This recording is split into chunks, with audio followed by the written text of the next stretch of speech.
Minggu lalu kita ada sharing firman tentang skandalizo ya.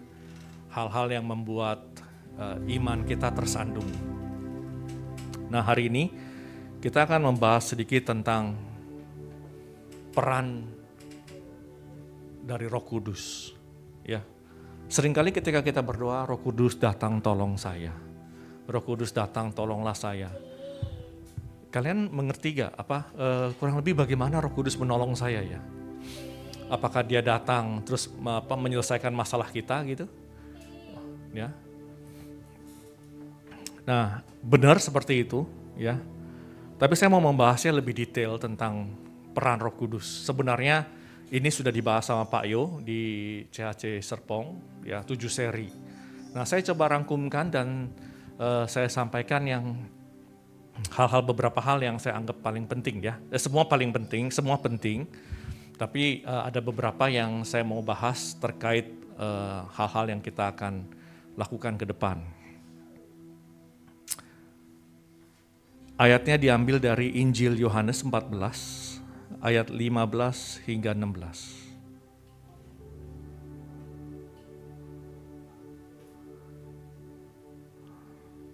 Saya akan pakai banyak terjemahan bahasa Inggris ya. Jikalau kamu mengasihi aku, kamu akan menuruti segala perintahku. Aku akan minta kepada Bapa dan Ia akan memberikan kepadamu seorang penolong yang lain, supaya Ia menyertai kamu selama-lamanya. Kata yang lain ini setara dengan Tuhan Yesus, Allah Tritunggal. Setara juga dengan Bapa. Dia tidak di bawah Bapa, dia tidak di bawah Tuhan Yesus, dia setara dalam ketritunggalan mereka, ya. Nah, saya mau garis bawahi kata penolong, ya. Di Amplified Version, ya, kata penolong itu mereka memakai kata comforter, penghibur, ya. Penghibur, penolong, tapi ada tanda kurungnya ya. Kata pertama adalah counselor. Counselor apa? Penasehat ya. Biasa kalau kita lagi ada masalah keluarga, masalah dengan relasi, kita ke counselor, minta di counseling ya, di counseling maksudnya dihibur ya, dikasih nasihat ya. Setelah itu ada nama lain yaitu helper. Penolong, bukan pembantu ya, penolong ya. Penolong itu adalah orang yang datang menolong orang yang tidak berdaya, ya. Yang tidak berdaya itu ditolong, ya. Contohnya seperti orang yang kena gempa di Cianjur, ya. Mereka benar-benar helpless, rumahnya habis, nggak ada uang segala macam. Kita datang untuk menolong, ya. Kalau membantu tuh ibaratnya seperti ya kayak kerja satu tim, ya bantuin dong gitu ya, beda ya konotasinya, meskipun dalam bahasa Inggris juga dipakai seperti ini. Nanti saya jelaskan kenapa ditulis penolong ya. Intercessor. Intercessor itu adalah orang yang berdoa syafaat. Ya. Orang yang berdoa syafaat untuk orang lain. Ya, contohnya ketika Sodom dan Gomora mau dihancurkan. Ya. Abraham nego, dia intercessor. Allah, bagaimana kalau ada 50 orang benar di sana? Ya, jangan dihancurin dong. Ya, nego itu intercessor. Kita juga boleh berdoa intercessor ya untuk keluarga kita, anak-anak kita. Ya, seperti Ayub juga berdoa intercessor untuk anak-anaknya. Kalau pada waktu anaknya mengadakan pesta, ya, mereka berdosa melalui mulutnya di hadapan Tuhan. Jadi berdoa intercessor. Nah, Roh Kudus juga punya peran seperti itu. Advocate, ya. Advocate ini namanya adalah bahasa Yunaninya adalah parakletos, parakaleo, ya. Para itu artinya standby di samping, kaleo itu dipanggil keluar, ya. Jadi seorang yang dipanggil keluar, ya, untuk menolong kita. Itu advocate. Ya. Biasa kalau kita terjerat kasus hukum, ya, kita akan saya minta pengacara mendampingin saya. Nah, kita undang pengacara. Ya. Dan dia akan jadi pembela kita. Waktu apa? Waktu iblis mengkondem kita. Ya. waktu iblis menjerat kita dan habis itu mengkondem. Ya, iblis seperti itu kerjanya. Kita dijerat, dikasih jebakan, begitu jatuh langsung. Tuh kan, orang kayak gini mana bisa disebut orang Kristen. Nah ini salah satu tipuan muslihat dan serangan iblis ke kita. Nah, pembela kita ya Roh Kudus. Tapi harus diundang. Minta datang, tolong. Ya, seringkali dia membantu kita dalam keadaan yang kita enggak aware. Ya, contoh ada satu kejadian, satu hamba Tuhan, dia naik kendaraan ya kurang lebih 100 km per jam, ya jalan layang, jalan tol. Pas biasa jalan tol kan ada naikan begitu ya, terus pas mau turun, nah pas naik itu tiba-tiba dengar suara, rem. Tiba-tiba kakinya refleks injek rem, gitu ya. Pas di atas mau turun, di bawahnya sedang ada kecelakaan. Ada kalanya Roh Kudus dalam event-event tertentu ya, dia mengoverride, dia langsung datang menolong kita. Ya. Tapi ya sikap hati kita yang benar ya, enggak seperti itu. Ya, sikap hati kita nanti kita jelasin. Nah, kedua adalah strengthener, penguat. Nah, topik ini yang saya akan gali lebih dalam di bagian ini ya, strengthener. Seringkali kita berdoa, Tuhan tolong saya, Tuhan kuatkan saya, Roh Kudus kuatkan saya. Bagaimana sih Roh Kudus menguatkan kita? Seperti apa sih prakteknya? Itu kan klise ya. Ya, minta tolong sama Roh Kudus ya. Minta tolong supaya dikuatkan sama Tuhan. Gimana? Apakah tiba-tiba kita merasa twing, langsung super power gitu, jadi kuat ya? Angkat barang bisa 50 kilo, 100 kilo begitu? Oh ya, sorry ya. Nah, ini yang kita akan bahas hari ini ya.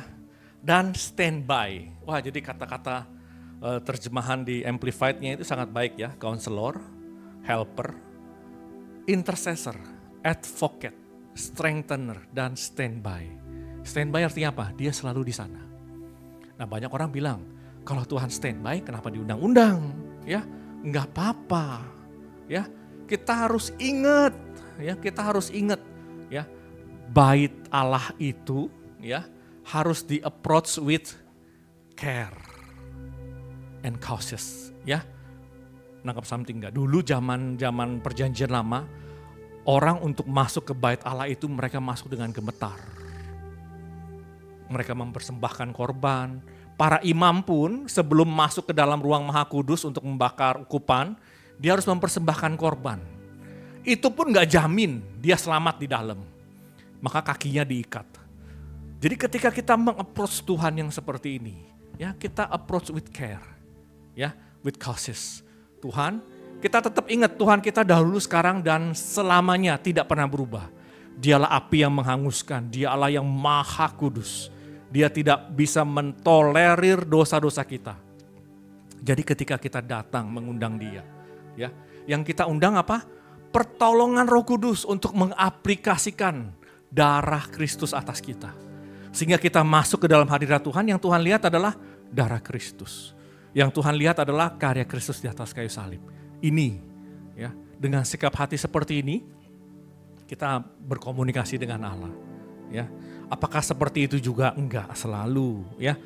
Roh Kudus datang dalam berbagai role ya. Ada kalanya dia datang sebagai raja ya. Ada kalanya dia datang sebagai penghibur. Ada kalanya dia datang sebagai teman, ada kalanya dia datang sebagai sahabat, ya, ada kalanya dia datang sebagai apa? Sebagai Allah. Ya, role kita juga beda-beda. Kita bisa disebut mempelai Kristus, kita bisa disebut anak Allah, kita bisa disebut juga hamba Allah. Yang mana? Ya. Jadi kita sebenarnya anak, hamba, atau mempelai? Atau umat bingung kan? Enggak bingung gitu loh. Terkait konteksnya. Ya, terima aja ya. Dan standby. Ya. Nah, di kalimat terakhir ya. Supaya Ia menyertai kamu selama-lamanya. Jadi Roh Kudus yang dikirimkan oleh Allah ya, melalui anaknya Tuhan Yesus Kristus selalu menyertai kita selama-lamanya. Ya.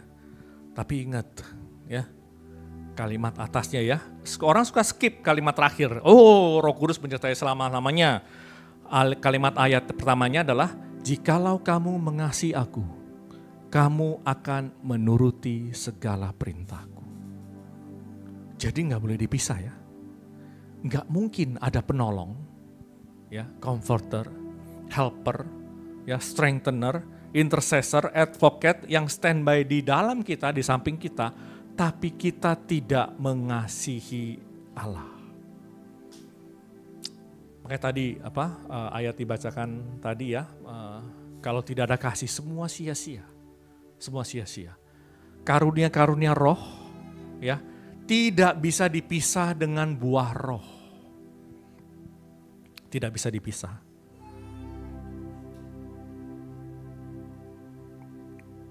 Nah, perannya bisa seperti ini ya.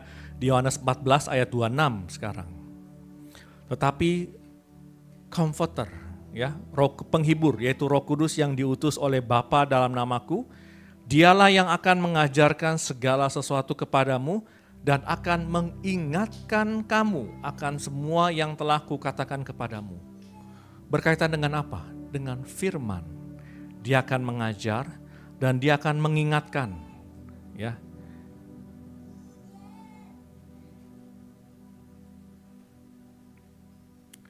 Seringkali kita lupa.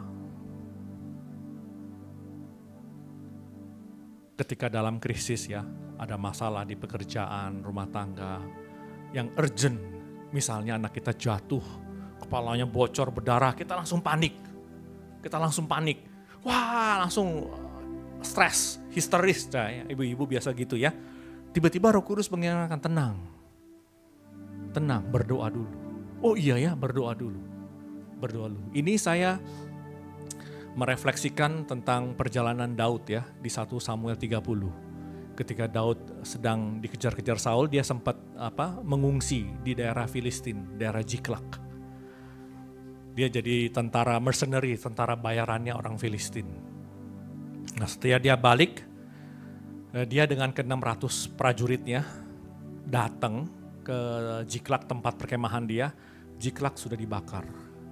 Anak, istri, ya, harta benda, seluruh dari 600 prajurit-prajurit yang termasuk dia diangkut, dijarah sama musuh. Semuanya itu nangis langsung. Kalian bisa bayangin gak prajurit-prajurit gagah berani bisa nangis terseduh-seduh gitu ya. Meraung-raung itu sedihnya seperti apa. Ya, Daud seperti kayak kena sambar geledek gitu ya, rumahnya habis. Ya, saya mulai bisa ngebayangin ya. Paniknya orang-orang di Cianjur begitu tiba-tiba rumahnya habis, hartanya hilang, mungkin ada anaknya atau keluarga yang meninggal, itu seperti kenyataan seperti itu. Nah, tetapi menghadapi situasi yang seperti itu, bahkan 600 prajuritnya itu sedang berencana menimpuk batu ke Daud sampai dia mati. Karena dia merasa Daud lah yang bertanggung jawab nih. Ya, karena mereka masih kecil jumlahnya. Jadi waktu pergi perang, seluruh laki-laki yang bisa berperang ikut Daud pergi perang. Jadi yang tinggal hanya orang tua, wanita dan anak-anak. Nggak bisa melawan ketika orang Amalek menjarah mereka. Nah, di tengah-tengah situasi yang seperti itu, ya, lalu Daud menguatkan kepercayaannya kepada Tuhan Allahnya. Sekilas seperti Daud yang berinisiasi. Daud yang ambil langkah pertama, saya harus mencari Tuhan. No. Kalau kita lihat ya, Mazmur Daud di 119. Ya, seluruh ayat itu bilang, Tuhan condongkan hati saya kepadamu. Tuhan ajarkan saya berpegang pada firman-Mu. Tuhan ajarin saya. Tuhan jangan biarkan saya begini. Tuhan tolong saya. Itu selalu setiap ayat dimulai dari Engkau yang mengajar saya Tuhan. Engkau yang membimbing saya Tuhan. Engkau yang menguatkan saya Tuhan. Engkau yang melatih jari-jari saya bertempur. Itu semuanya dimulai dari sana. Jadi ketika Daud menguatkan kepercayaannya kepada Tuhan, yang bekerja adalah Roh Allah yang ada di dalam dia. Mazmur 51 ya. Dia ketika jatuh dalam dosa dengan Betseba, dia berdoa seperti ini, Tuhan jangan kau ambil roh-Mu yang kudus daripadaku. Karena dia tahu begitu Roh Allah undur dari dia. Dia lihat contohnya Saul, Raja Saul. Jadi Daud sangat mengerti, karena waktu itu nggak dijanjikan begitu Roh Allah datang dia akan stay di situ, belum ya. Nah tapi setelah Kristus, Roh Kudus akan datang dan dia akan senantiasa tinggal. Tapi zaman Daud, Roh Allah bisa undur dari orang itu. Terjadi di Saul, ya. Nah, ketika Daud dikuatkan, diingatkan, ingat janji Tuhan Allahmu. Ingat Tuhan adalah pertolonganmu. Ingat Dia yang berperang buat kamu. Daud itu terbiasa selalu bersandar kepada Allah. Ketika masih muda dia melawan Goliat, dia bilang apa? Engkau mendatangi aku dengan tombak dan lembing, tetapi aku mendatangi engkau dengan nama Tuhan Allah, Allahnya Israel. Nah sama, ketika Roh Kudus menguatkan kita, dia akan memberikan kita apa? Dia akan memberikan kita kekuatan. Bentuknya adalah kita percaya janji-janji Dia. Kekuatan Allah itu tidak bisa diakses sama orang-orang Kristen tanpa iman. Jadi yang Roh Kudus lakukan adalah Dia memberikan kita iman. Tiba-tiba hal itu terimplan dalam hati kita. Saya percaya. Bagaimana kamu bisa percaya bahwa Tuhan Yesus telah mati bagi dosa-dosa kamu dan kamu tidak di bawah hukuman Allah? Selain Dia yang menaruh kepercayaan itu dalam hati kita. Tiba-tiba saya percaya aja. Saya nggak tahu kenapa, saya nggak bisa jelasin. Saya nggak pernah lihat Tuhan Yesus disalib, ya selain di film-film. Tapi saya nggak lihat kenyataannya. Saya nggak tahu bagaimana Allah menciptakan dunia, alam semesta. Tapi saya percaya. Dan itu susah dijelaskan karena saya percaya saja. Nah itulah cara Roh Kudus menguatkan kita. Ya, ada orang bertanya, bagaimana minta Roh Kudus menolong saya selalu gagal, saya selalu jatuh. Daging saya terlalu kuat, saya lemah. Nah ketika kita meminta pertolongan, Roh Kudus tolong saya menyalibkan daging saya. Yang Roh Kudus berikan pertama adalah percaya dalam hati. Tiba-tiba iman kita bisa, saya kok percaya ya? Saya percaya bahwa saya sudah ditolong. Ya. Roma 15 ayat 13. Semoga Allah, sumber pengharapan, memenuhi kamu dengan segala sukacita, ya, ganti kesedihan, dan damai sejahtera, ganti khawatir, dalam iman kamu. Supaya oleh kekuatan Roh Kudus, kamu berlimpah-limpah dalam pengharapan. Tadi dibaca ayatnya di Efesus ya. Iman pengharapan, 1 Korintus 13, iman pengharapan dan kasih. Iman pengharapan dan kasih dan yang terbesar adalah kasih. Tapi mereka itu intertwine. Satu di dalam yang lain di dalam satu. Iman yang bekerja oleh kasih. Iman yang menghasilkan pengharapan. Nggak bisa dipisah. Baik pengharapan, ya kasih, dan iman itu adalah satu kesatuan gak bisa dipisah. Sama seperti Allah Bapa, Roh Kudus dan Tuhan Yesus tidak bisa dipisah. Mereka adalah satu kesatuan. Nah ketika kita mulai mengerti, begini caranya. Allah Bapa itu menolong saya melalui Rohnya yang kudus. Ketika kita dikuatkan kita bisa apa? Ingat firman-Nya. Roh Kudus ingat. Ya. Ketika kita takut nih, saya sesat apa enggak? Ingat, tanya Tuhan tolong saya, pimpin saya di jalan kebenaran. Dia enggak akan biarkan kita sesat. Ayatnya apa? Bapakmu tidak akan memberi kamu ular beracun ketika kamu minta ikan. Dia tidak akan memberikan kamu batu ketika kamu minta roti. Nah ketika Roh Kudus mengingatkan kita ayat ini, ayat ini benar. Disambung lagi, kalau kamu yang jahat aja tahu bagaimana memberikan yang baik untuk anak-anak kamu. Apalagi Bapakmu yang ada di sorga. Nah, kita mulai belajar tentang siapa Allah kita, siapa Bapak kita, siapa Roh Kudus, siapa Tuhan Yesus. Ketika kita mulai mengenal karakter-karakternya, Dia tidak akan membiarkan saya celaka. Ya, seperti kita punya anak kecil, ya, dan kita akan apa? Mengawasi dia. Kemanapun dia pergi. Apalagi kalau di jalan besar ya. Memang ada orang tua yang teledor, ya. Bahkan di Perjanjian Lama juga bilang, adakah seorang ibu melupakan anaknya? Ya, normalnya nggak ada ibu yang bisa melupakan anaknya. Tapi Tuhan tambahin, sekalipun ada ibu yang seperti itu, tetapi aku sekali-sekalipun tidak akan meninggalkan engkau. Kenalah Allah kita. Ya, ketika kita dalam berjuang mengalami bergumul dalam untuk hidup kudus, ya kita berjuang dengan dosa kita, ketahuilah kita punya penolong yang menguatkan kita. Supaya kita percaya apa? Percaya bahwa dosa kita telah disalib bersama dengan Tuhan Yesus.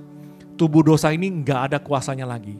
Seringkali kita suka ketika dalam praktek bergumul gitu ya, entah itu khawatir, ya hawa nafsu, itu serangannya datang terus. Kita udah usir, datang lagi, usir, datang lagi. Bentuknya entah itu ketakutan, entah itu khawatir, entah itu kemarahan, entah itu sakit hati, bentuknya itu datang lagi, usir, datang lagi. Nah, di momen seperti itu, sadar ya bahwa kamu sedang dalam serangan. Yang lakukan apa?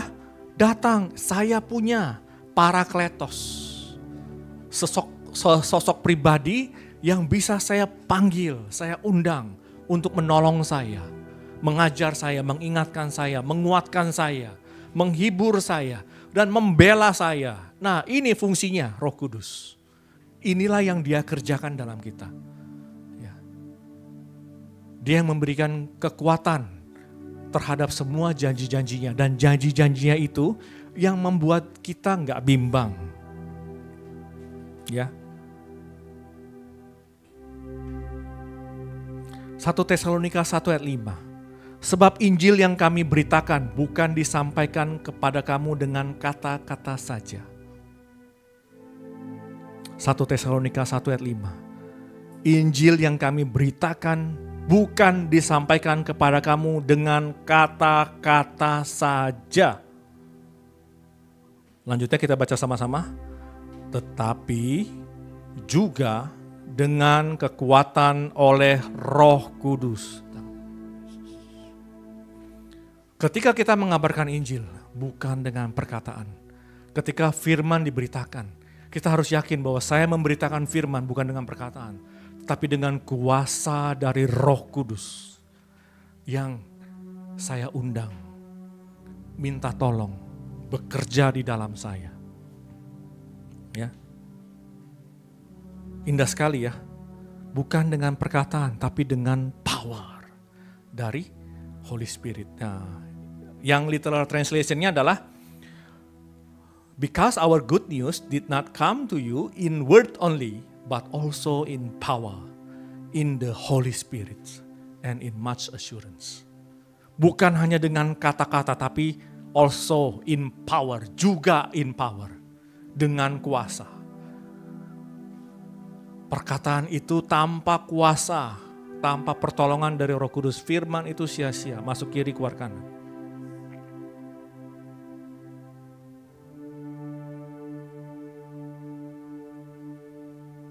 Ya, kok harus minta tolong?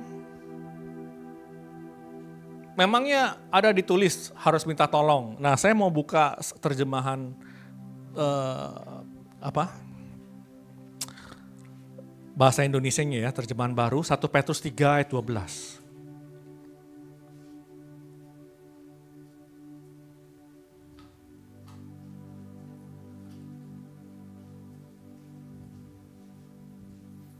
Petrus 3 ayat 12.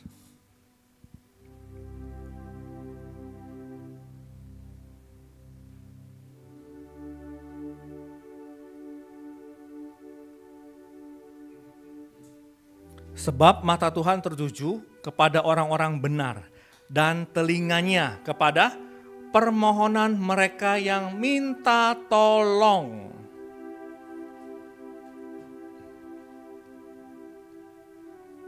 Menurut saya sangat baik ya terjemahan bahasa Indonesia. Terjemahan bahasa Inggris hampir rata-rata ngomongnya prayers, ya.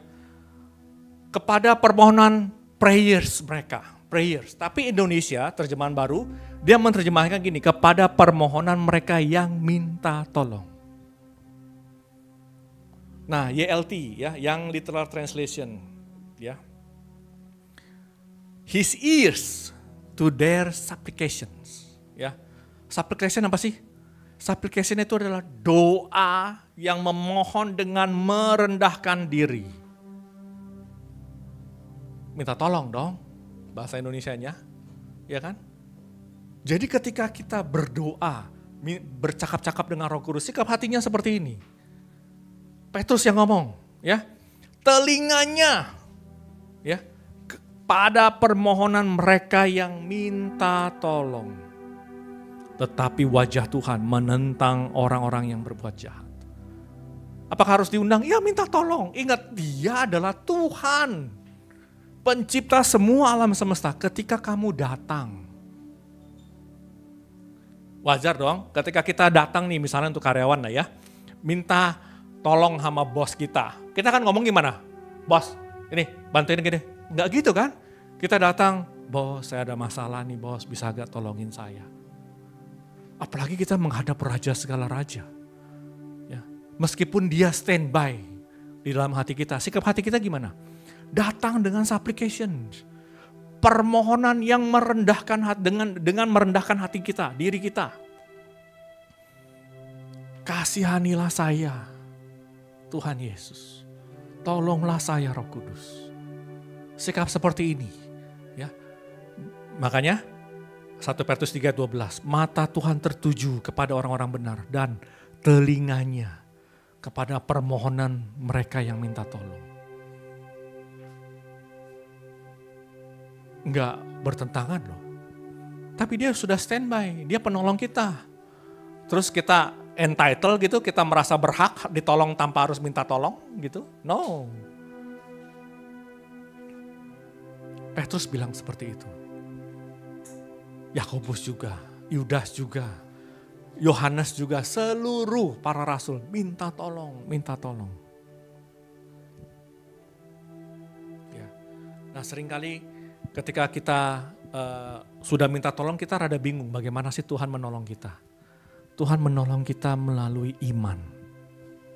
Karena dengan iman itu kita menerima pertolongan Tuhan. Ya. Di Markus 11 ayat 24 ya. Percaya apa yang kamu minta ya, dan percaya kamu sudah terima iman, maka kamu akan mendapatkannya.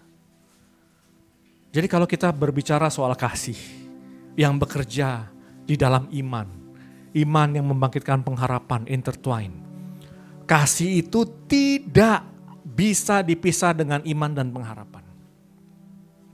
Karunia-karunia roh tidak bisa dipisah dengan buah roh. Barang siapa yang berjalan ya tanpa buah roh, tanpa pimpinan langsung dari Roh Kudus, itu akan menghadapi nasibnya seperti Matius 7. Satu saat nanti dia akan bilang, Tuhan, Tuhan, saya sudah mengusir setan demi namamu. Saya sudah bernubuat demi namamu. Saya melakukan banyak mukjizat. Oh ya, karunianya luar biasa. Tapi Tuhan bilang apa? Enyahlah kamu. Saya enggak ginosko, saya enggak mengenal kamu, saya enggak intim dengan kamu. Tapi orang yang intim dengan Roh Kudus, pasti dia akan berjalan dalam kuasa. Orang yang intim.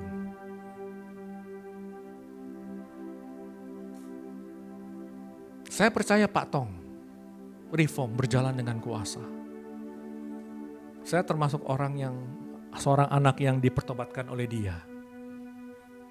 Khotbahnya penuh dengan urapan kuasa Roh Kudus. Waktu SD kelas 6 saya dengar dia, ya KKR di Gelora Bung Karno. Isi khotbahnya saya juga bingung. Bingung isi khotbahnya apa, nggak ngerti gitu ya. Suasana panas, gelap. Mau baca Alkitab waktu itu kan belum ada handphone ya, susah gitu loh. Tapi ketika Pak Tom bilang, siapa yang mau menyerahkan diri jadi hamba Tuhan? Di dalam hati saya bergemuruh, saya harus serahkan diri saya jadi hamba Tuhan. Itu kalau bukan kuasa dari Roh Kudus siapa? Calling Pak Tong, ya, itu kuasa. yang menyertai orang-orang pergi dalam penginjilan. Ya, meskipun in some extent ya, dia nggak banyak sekali yang nggak aware gitu loh. Tapi kuasa Roh Kudus saya yakin ada di dalam Pak Tom. Pertobatan dari KKR-nya segala macam itu luar biasa. Itu yang disebut perkataannya bukan dengan perkataan saja tetapi dengan kuasa Roh Kudus. Dan kuasa Roh Kudus itu yang merubah perubahan dalam hidup kita, membuat perubahan. Apakah bisa langsung perfect? No, karena yang dirubah pun bertahap. Paling enggak dosa-dosa pribadi kalian enggak kita lakukan lagi. Kita udah lewatin satu periode, di mana setiap kali kita ngomong, setiap minggu kita ngomong dosanya itu lagi. Not making any progress. Orang yang diberikan, disertai dengan kuasa Roh Kudus, ya, orang itu akan mengalami perubahan yang nyata. Ya, seperti tadi anak-anak ya, ketika aku kanak-kanak, aku berpikir sebagai kanak-kanak, aku merasa seperti kanak-kanak, aku bertingkah laku sebagai kanak-kanak. Tetapi dia beranjak menjadi dewasa, ya, adalah kehidupan yang sangat miserable. Kalau orang itu percaya kepada Tuhan, ya, berkata Roh Kudus ada di dalam hatinya, tapi kehidupan dia enggak beranjak dari masa kanak-kanak dia, enggak bertumbuh dewasa. Saya bukan menjudge, tapi tolong refleksi. What's wrong? Apa yang salah Roh Kudus? Minggu lalu kita belajar tentang skandalizo. Ya, ada event-event yang membuat kita akhirnya jatuh, lemah. Ya. Tapi Roh Kudus yang dikirimkan kepada kita, dia akan menyadarkan kita akan dosa, akan penghakiman, akan kebenaran. Dan itu yang dikerjakan oleh Roh Kudus. Dia mengajarkan kita, mengingatkan kita ada penghakiman terakhir. Beware. Jangan take it for granted ketika kita masih punya waktu. Karena kita nggak tahu kapan kita meninggal. Dan dia juga bukan hanya mengingatkan untuk mengkondem, tapi dia mengingatkan untuk membantu, menolong, comfort kita, menghibur, menguatkan kita, dan selalu standby. Dengan apa? Dengan membuat kita percaya. Bagaimana caranya dibuat percaya? Ya somehow kamu tiba-tiba percaya aja bahwa kamu sudah bebas dari dosa kamu. Kamu percaya aja bahwa kamu punya kuasa atas roh jahat. Dalam nama Tuhan Yesus keluar. Peperangannya itu ya, saya melihat ada beberapa jemaat yang mulai struggle. Ketika ada kemarahan, dalam nama Tuhan Yesus roh kemalahan keluar. Tapi enggak hanya diusir aja, tapi kita harus proklaim, saya terima roh damai sejahtera. Saya terima damai sejahtera dalam nama Tuhan Yesus. Saya terima sukacita dalam nama Tuhan Yesus. Iman itu harus diproklaim. Kamu percaya dalam hati dan mengaku lewat mulutmu, lalu ada tindakan nyata. Karena iman tanpa perbuatan adalah mati. Memang kita masih penuh dengan kelemahan. Paling enggak, di momen saat ini, ketika Roh Kudus sedang bergumul dengan dirimu terkait dosa yang ini, beresin dosa yang ini. Masih banyak yang belum diberesin, ya perjalanan kita masih panjang. Tapi paling enggak ada dosa yang Roh Kudus tunjuk, beresin. Ketika bilang, Tuhan saya benar-benar gak bisa. Iya pasti gak bisa karena dosa itu binding. Kekhawatiran itu binding. Kegelisahan itu binding, mengikat. Dosa apapun binding. Dosa hawa nafsu binding. Dosa kesombongan binding. Orang bisa marah sekali loh. Kalau diperlakukan dengan tidak layak, ya pramugari bisa digampar. Ya, kita banyak sekali lihat kejadian-kejadian seperti itu toh. Karena merasa dipermalukan, dia bisa ambil pisau ditikam orang itu. Banyak sekali karena itu binding. Matanya tiba-tiba gelap gitu. Dia melakukan hal-hal yang akhirnya disesali. Aduh, kenapa saya bodoh sekali. Sama. Ya, setiap emosi-emosi negatif, pikiran-pikiran negatif, ya, ketidakpercayaan itu serangan dari iblis. Makanya di Efesus bilang berdirilah kuat. Pakailah seluruh perlengkapan Allah. Supaya kamu dapat bertahan melawan tipu muslihat iblis.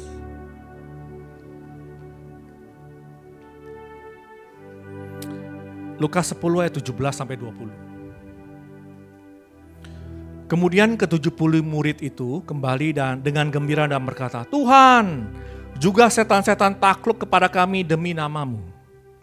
Lalu kata Yesus kepada mereka, aku melihat iblis jatuh seperti kilat dari langit. Sesungguhnya aku telah memberikan kuasa kepada kamu untuk menginjak ular dan kalajengking, dan kuasa untuk menahan kekuatan musuh, sehingga tidak ada yang akan membahayakan kamu. Namun demikian janganlah bersukacita karena roh-roh itu takluk kepadamu, tapi bersukacitalah karena namamu ada terdaftar di surga. Jadi ketika Roh Kudus menolong dalam bentuk iman, Dia juga memberikan kuasa. Ya, di Kisah Para Rasul pasal 1, tetapi kamu akan menerima kuasa kalau Roh Kudus turun atas kamu. Ketika Parakletos itu datang, kita mengundang, meminta tolong. Dia bukan hanya menguatkan kepercayaan kita kepada firman-Nya, Dia juga memberikan kita kuasa untuk menahan musuh kita, untuk menghancurkan pikiran-pikiran negatif, perasaan-perasaan negatif, kehendak-kehendak yang tidak kudus bisa dihancurkan dengan kuasa Roh Kudus. Nah, pertanyaannya, apa yang akan kita lakukan setelah kebenaran firman ini diberikan kepada kita pagi hari ini? Atau kita mulai, Tuhan, saya sekarang percaya. Tidak ada yang baik dalam diri manusia.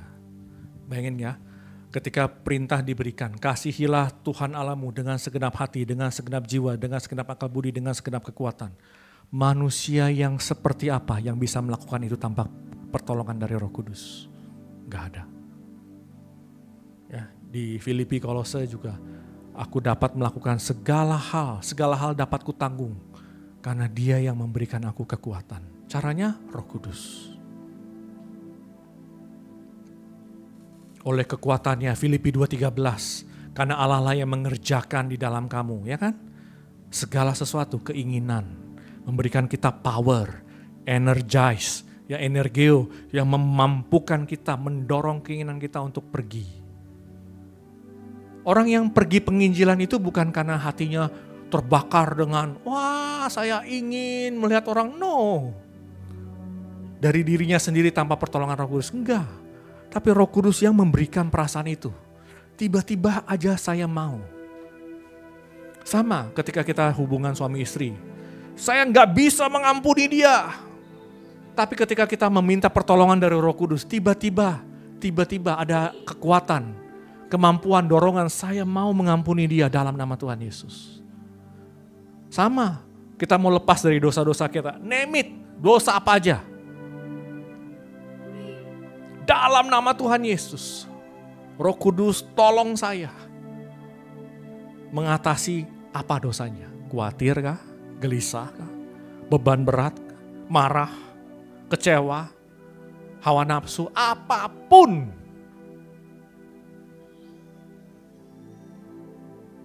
Dan sayangnya, ya, banyak hal yang bisa diterima ketika kita berjalan bersama dengan Roh Kudus, manusia rohani.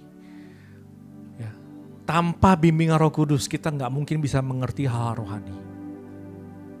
Kita nggak mungkin bisa mengerti peperangan kok begini ya. Kita nggak mungkin bisa mengerti kenapa begini, kenapa begitu. Dalam alam supernatural itu tidak mungkin bisa dimengerti oleh manusia natural. Tidak mungkin.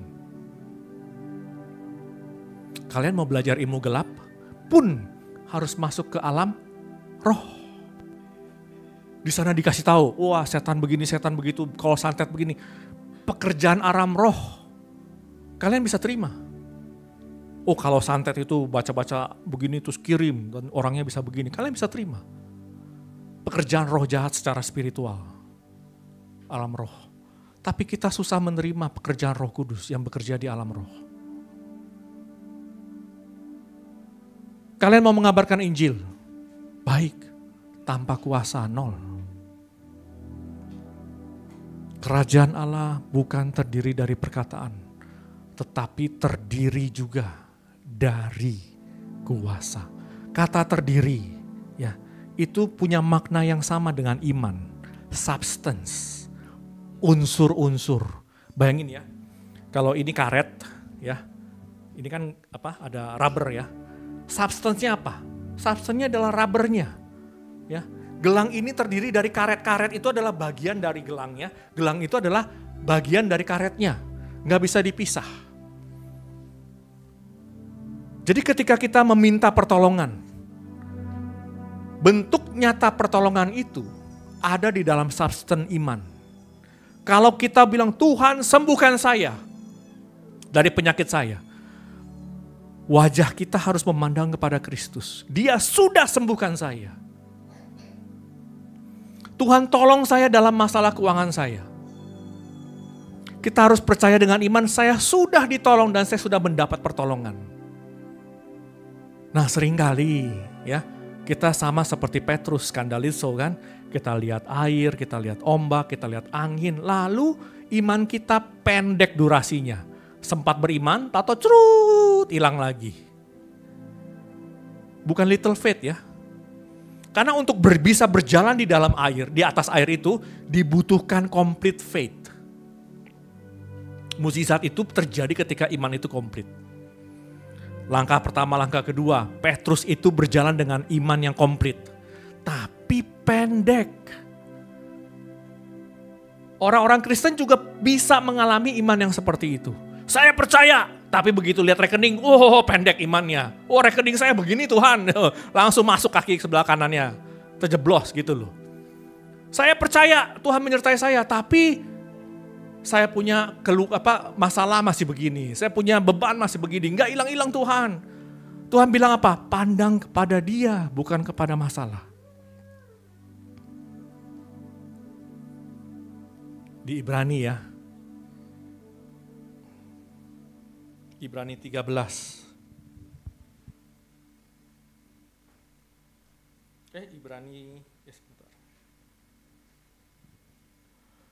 Ibrani 11. Ibrani 11.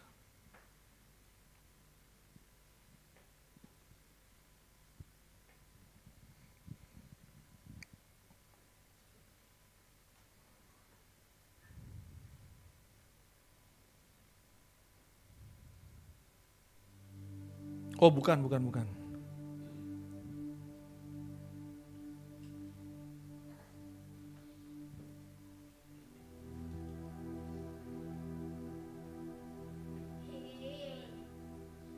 Nah, Roma 4.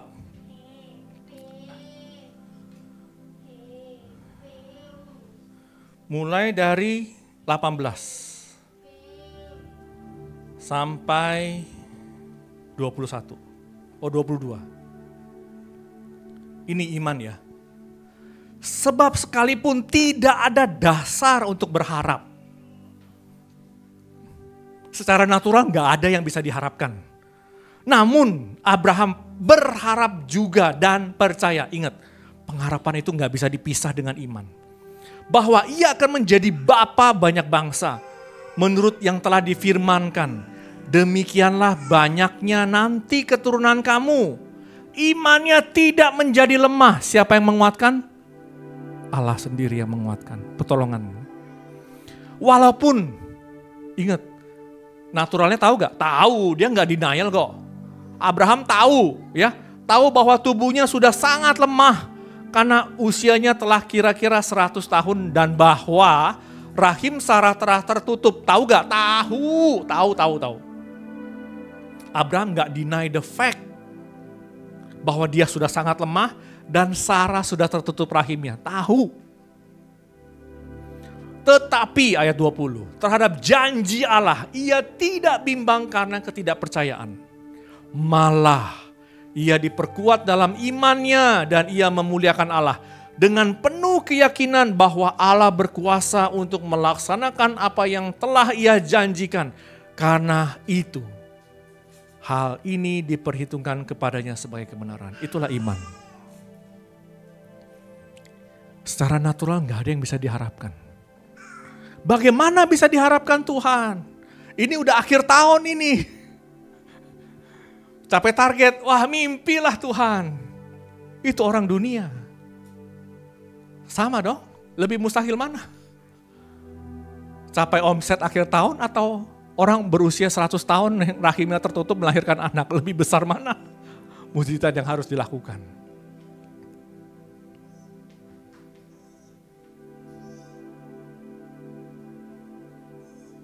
Ya, nanti setelah ibadah saya mau share tentang kejadian ya yang baru-baru ini terjadi di CHC. Tapi pesan hari ini, Roh Kudus itu penolong. Dia menguatkan. Bagaimana dia menguatkan? Dia menguatkan iman kita. Saya percaya, entah gimana percaya. Bukan sosokan percaya ya. Bukan sosokan, wah harus percaya. Bukan begitu ya. Nanti salah lagi. Meminta tolong. Ya, supplication. Permohonan yang kita ajukan dengan merendahkan diri kita. Bagaimana sih orang merendahkan diri kita di hadapan Tuhan? Bagaimana manusia merendahkan diri di hadapan Tuhan? Bagaimana? Gestur bisa? Bagaimana gestur yang merendahkan diri di hadapan Tuhan? Kita bisa mengangkat kedua tangan kita bisa berlutut, kita bisa berpuasa, kita bisa mengakui bahwa kita gak mampu dalam hati. Tuhan, saya gak bisa, saya gak mampu, help me. Jadi ketika Tuhan bilang, akulah gembalamu, kamu tidak akan kekurangan. What your response? Atau kita melihat, kok saya kekurangan Tuhan? Atau kita percaya, saya terima dengan iman yang dikerjakan oleh Roh Kudus. Bahwa saya tidak akan kekurangan. Meskipun di rekening, ya, kejadian yang kenyataan benernya tidak seperti itu. Itulah teladan iman Abraham. Bukan tidak percaya, tapi malah dikuatkan oleh imannya. Maka Allah memperhitungkan hal ini kepada Abraham sebagai kebenaran. Bagaimana seseorang dianggap benar di hadapan Tuhan. Hal yang sama terjadi pada Abraham, hal yang sama juga terjadi pada kita. Ketika kita dihadapkan ya hal-hal yang bisa membuat kita goncang, skandalizo gitu ya. Kita enggak tenggelam karena ketidakpercayaan kita. Iman kita enggak pendek durasinya. Tapi malah terus, Tuhan saya percaya di dalam nama Tuhan Yesus. Terus memandang kepada Kristus.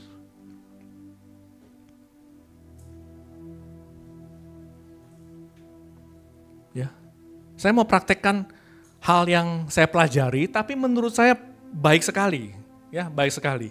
Coba kalian gini, ya 2 tangan gini, ya 2 tangan begini, ya 2 jari, ya seperti ini di depan. Coba kalian fokus jari telunjuk yang paling dekat dengan kalian, yang di belakangnya terjadi samar-samar. Sekarang kalian ganti fokus yang di belakang. Yang di depannya jadi samar-samar. Kalian nangkap something gak? Kalian nangkap something gak?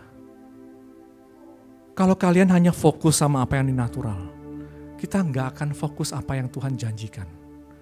Tapi kalau kita fokus sama apa yang Tuhan janjikan, masalah kita itu gak terasa lagi. Itulah iman bekerja. Dan apa yang iblis lakukan? Dia akan kirim tuduhan-tuduhan. Dia kirim kejadian-kejadian di sekitar kita hari demi hari. Tujuannya apa? Supaya kita gak percaya. Itu. Tipu muslihat iblis cuma satu. Membawa efek kamu tidak percaya lagi firman Tuhan. Damai kamu diambil. Sukacita kamu diambil. Kepercayaan kamu, iman kamu goyang. Pendek durasinya. Begitu ini semua diambil dari dia.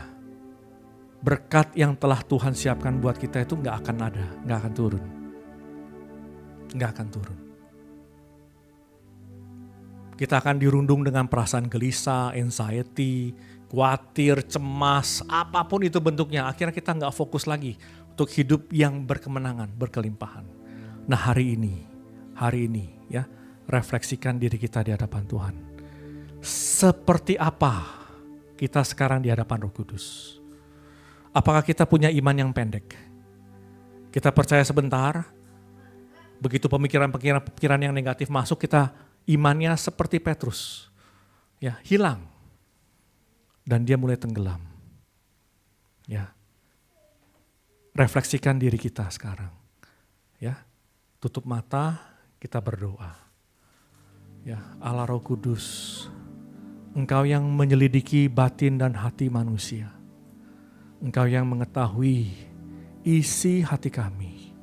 Tidak ada yang tersembunyi bagimu ya Allah Roh Kudus. Tidak ada yang tersembunyi. Kami telanjang di hadapan-Mu. Dosa-dosa kami terbuka di hadapan-Mu. Tuhan, Tuhan, datanglah dan berbelas kasihan kepada kami. Tolonglah kami. Pagi hari ini firman-Mu telah selesai disampaikan. Allah Roh Kudus, Engkau yang menanamkan, meteraikan kebenaran firman-Mu ke dalam hati setiap kami. Allah Roh Kudus, kuatkan iman kami, tolonglah kami. Buatlah kami percaya terhadap semua janji-Mu. Dan jangan biarkan iman kami goyang. Tapi kami semakin dikuatkan, bukan karena apa yang kami lihat, tetapi apa yang kami dengar dari firman-Mu. Janji-Mu kekal, amin, dan pasti akan terjadi. Hancurkan musuh-musuh yang mengganggu di dalam nama Tuhan Yesus. Hancurkan suara-suara yang menggoda kami di dalam nama Tuhan Yesus. Hancurkan belenggu-belenggu dosa yang mengikat kami, apapun bentuknya, di dalam nama Tuhan Yesus sekarang terlepas. Belenggu-belenggu dosa hawa nafsu, lepas di dalam nama Tuhan Yesus. Belenggu-belenggu kekhawatiran, hancur di dalam nama Tuhan Yesus. Belenggu-belenggu ketidakpercayaan, hancur di dalam nama Tuhan Yesus. Allah, bangkitlah, serak-serakanlah musuh-Mu. Bawa kami mendekat, lebih dekat lagi, lebih dekat lagi, lebih dekat lagi. Kami lemah. Kami sungguh membutuhkan pertolongan-Mu. Allah Roh Kudus, datang dan berkaryalah pagi hari ini. Kemurahan Allah Roh Kudus turun di tempat ini untuk setiap hati kita. Setiap hati dijamah. Baik anak-anak pun dijamah di dalam nama Tuhan Yesus. Kekhawatiran kita diangkat, dihapuskan. Kesedihan-kesedihan kita dihapus di dalam nama Tuhan Yesus. Dalam hitungan ketiga, semua roh-roh jahat tadi harus keluar dari tubuh anak-anak-Mu, dari jiwa anak-anak-Mu, dari roh anak-anak-Mu. Di dalam nama Tuhan Yesus. 1, 2, di dalam nama Tuhan Yesus. 3, lepas semua di dalam nama Tuhan Yesus. Terima kasih Roh Kudus, terima kasih, terima kasih, terima kasih. Engkau hadir di sini. Kuatkan kami, kuatkan kami. Bahkan ketika kami pulang dan melihat kenyataannya, kami semakin dikuatkan. Bukan semakin lemah, semakin dikuatkan. Karena setiap janji-Mu ya dan amin. Engkaulah gembala kami tidak akan kekurangan. Engkau yang menuntun kami ke padang rumput yang berumput hijau dan membaringkan kami di tepi air-aliran tenang. Allah Roh Kudus, terjadilah kehendak-Mu dalam setiap kami. Di dalam nama Tuhan Yesus. Amin.